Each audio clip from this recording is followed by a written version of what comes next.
Okay, so today I'm going to be making Korean style beef stock. I'm going to make it, I'm going to show you how I cool it down, how I freeze it. That way I can have it on hand and in a usable portion. I mean, if you freeze this in a big block, you got to do the whole thing.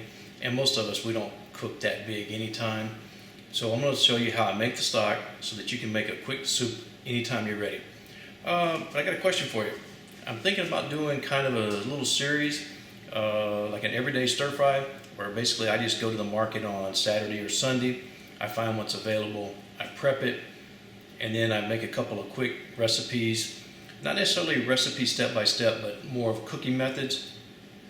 I try to keep them reasonably healthy, economical, and if you guys are interested in how I do that, you know, how I prep the food, that way during the week it's really quick and easy to come back, throw something together. If you guys are interested, please let me know. If you're not interested, let me know. If you want me to keep on more traditional Asian, let me know. Or if you don't mind if I veer off course a little bit, but still stir fry something up, let me know. Anyway, let's get started cooking. Okay, one of the things that I really like to use in my soup or broth or stock or whatever you want to call it is I like to use a cow's foot. This I bought, it's already cut up into slices. This really makes the gelatinous really good. Kind of hard to describe, but anyway. I also like to use knuckles. You can just use shank bones, those are good. I happen to have 1 foot, that's 3 pounds. And these knuckles, I have 11 pounds of these. The weights and everything are not really that critical because you just do it, it's a method, and you make as much as you want. Now, because I'm going to have soup later, I'm going to also do a little meat in here, and this is about 2 pounds of a chuck roast. Okay, now, if you go checking out Korean websites and stuff, they tell you to soak the bones, but I really think that's kind of a waste of time because when you soak them, even soaking them for a couple hours, and then you start boiling them, you start getting gunk out, so I don't bother with that. But I do like to rinse them off. And anyway, I'm going to load this pot up and I'll be back. Okay, so we finished washing the bones. We've put them all in the pot. Now this pot's not big enough for the cooking part, but what we're going to do now is we're just going to blanch everything. We're going to bring it up to a boil, and then we're going to boil that for about 20-25 minutes until we stop seeing a lot of foam forming on the top. Now I've got my meat on the top, that way I can keep track of it. But now whenever I do go to cook this, we're going to use 2 pots because this is going to make a huge amount of stock. Anyway, we're going to finish covering everything with water. There we go. I'm going to bring this up to a boil. Okay, so our stock is coming up to temperature, and see how it's all red and bloody looking. Now technically that's not blood, but I mean it's really nasty looking stuff. And if you were to make your soup without dumping this out, you would get some off flavors. I know a lot of people say you're throwing away the flavor, blah, blah, blah, but if you'll just do it the way that I'm doing it, you'll get a really nice stock, and that makes your soups a lot better. Anyway, that's the way I prefer it. You don't have to do it. Hey, if you want to leave that in there, it's fine with me. I don't have a problem with it. Okay, so now this is boiling. You got a lot of scum that's on the top. That's really nasty and ugly looking. So we're going to get rid of that. Like I said, we're going to dump all this water out. We're going to wash the meat. We're going to wash the bones. We're going to wash the pot. And then we're going to divide everything up into 2 pots. Okay, so we're going to pour off some of this water.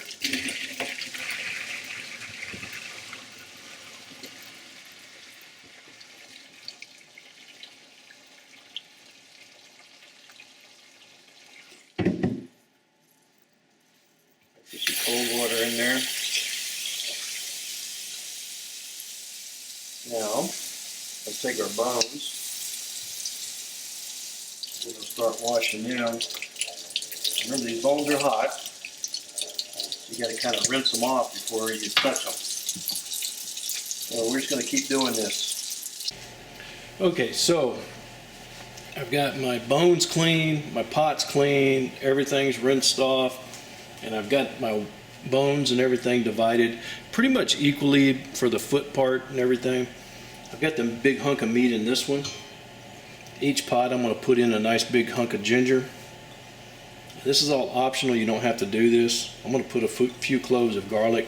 I'm calling it 5 cloves of garlic per pot. You don't have to. I like to go ahead and put just a little bit in there. Looks like I got a piece of garlic husk. I don't want that in there. I'm trying to keep my soup nice and clean. Anyway, we're going to bring this up to a boil. We'll skim it because there will be a little bit more stuff that comes off. We'll skim it and we're going to slowly bring the water up. We're going to fill these pots up and bring them to a boil. Not a real rapid boil, but it's going to be a boil. I'll show you what I'm doing here in a little bit, and we're going to boil these for a few hours. Okay, as you can see, our pot's back up to a boil. What we'll do here, come here, just keep scooping this fat and scum off because we don't really want that. If you do it as you go along, you'll wind up with a cleaner soup. You could just wait and do it after the soup is cooled down, but I don't like to do that. And then after you get that off, we're just going to slowly start bringing this water level up, because like I said, we're going to fill this pot up. There we go. And we'll just keep replacing the water, skimming it off. And we're going to do that for a few hours until it turns milky white. And we're going to boil this, not simmer. You got to be at a boil, because if you're at a boil, that will pull the calcium out of the bones, and that's what we're looking for. Okay, our meat's been boiling for about 45 minutes. See how that pot is boiling? It's not simmering. It's not a super rolling boil. Whoa! Anyway, check. Yep. That goes in there, a little bit of resistance, but not much. Yep, that's pretty much what we want. So we're going to take this meat and we're going to put it in some ice water and cool it down. And we'll save that for later. Okay, now our soup has been cooking for quite a while. And as you can see, it's nice and milky. That's exactly what we're looking for. Now what we're going to do here is we're going to strain this soup. And because turn off. Okay, now, as you can see, most of my stock is out of here and I've got a bunch of bones and stuff in here. But this volume is really reduced down. We're getting ready to do a second boil. And what I'm going to do is I'm going to take all the stuff from here and I'm going to pour it into that pot. Of course, I'm going to do that off camera because it's kind of nasty. But so we're going to put everything in one pot. We're going to fill it up with water and we'll bring it back to the boil. And we're going to boil that for a few hours. Alright, so we've got our pot filled back up with water. We're going to cover it with a lid and we're going to bring it to a boil and let it boil for a couple hours. Now we're going to let the level drop a little bit this time. I'm not going to try to keep it full like I was doing on the first boil, but we're going to get that last little bit of goodness out of these bones. Okay, so this is some of the soup or bone stock or whatever you want to call it from the first 2 pots that we had cooking. I got the last pot cooking now. I took these and I cooled them down. I took the pot, I put it in a sink of cold water with some ice around it. That way it cools off quicker. You stir it a little bit and then that way it cools it down. Then I bag it up and then I take and I lay it on these cookie trays flat in the freezer. That way they'll freeze nice and flat and it makes for easy storage. But now when you go to thaw these out, be sure to put them in a bowl or something, because a lot of times the bag will leak all over the place and you really don't want that. So anyway, these are nice and hard. I can store them. But now this one, I stored in the refrigerator because I don't want to put all the hot bags or warm bags in the freezer at one time. So I take and put some in the freezer and some in the refrigerator. See how this is getting all jelly-like? Anyway, this will be real easy to pop in the freezer and it'll freeze really quick. And that way you have them available anytime you want them. Now I'm using quart bags. You could fill it half full for individual servings, but this will feed, 2-3 people pretty easy. Okay, so our piece of meat, what we're going to do is we're going to kind of trim it along these lines of where it comes into different pieces. Any little excess pieces of fat, we're going to trim that off. I'm just going to kind of keep working these out like this excess fat. We're going to take this off.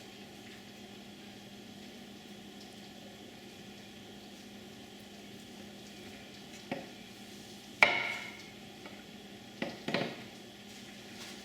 little bit more right there.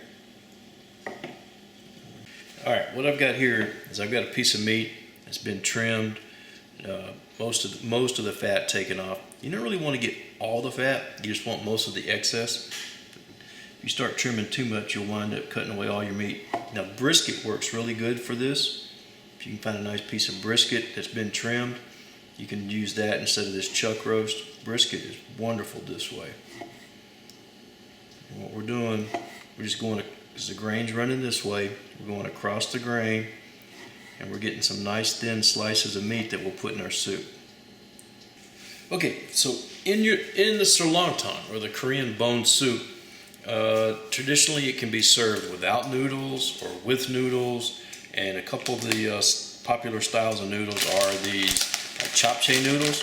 You're going to use these, soak these in water, get them softened up, and then you can also use seolleong noodles. Today we're going with seolleong.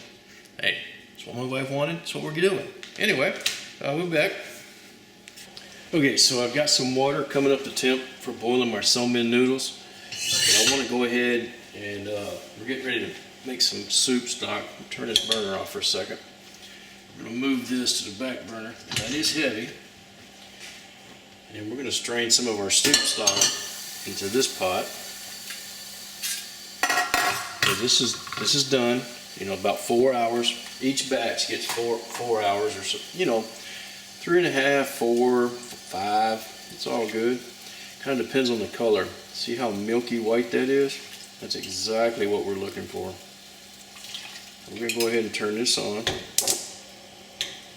So what we're going to be working on now is basically separating our soup from our bones, because these bones are done. There's really nothing left in them, so we don't need them anymore. But I'm putting this in here to make it a little more manageable. Be back in a minute when we do our seolleong. Okay, our seolleong noodles. Package says 3 minutes. So we got everything ready, because I got my pot holders, I got my strainer. As soon as I dump these in, I want to mix them around. We're going to cook these to the package directions. We're not going to rinse these. If I was going to save them, I would rinse them, but these we're going to use immediately, so I'm not going to be rinsing these. Okay, so basically everything is ready. Got my noodles. I'm going to put a nice serving of noodles in here.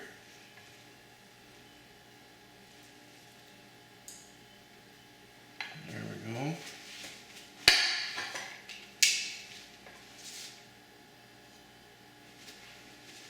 I'm going to put a nice portion of meat. Let's see. We need to put a little salt. Now salt is kind of an individual thing. This is sea salt. Some people put it, some people don't. A lot of restaurants will actually have like a nice special mineral salt that they'll have for you.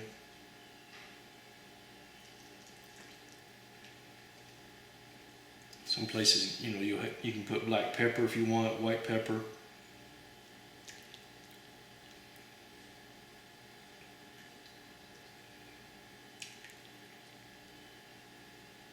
A little bit more.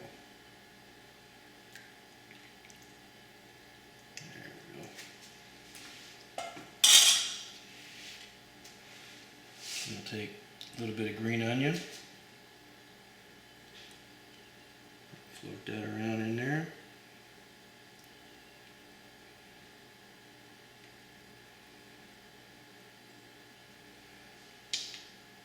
And there's the dish ready to serve.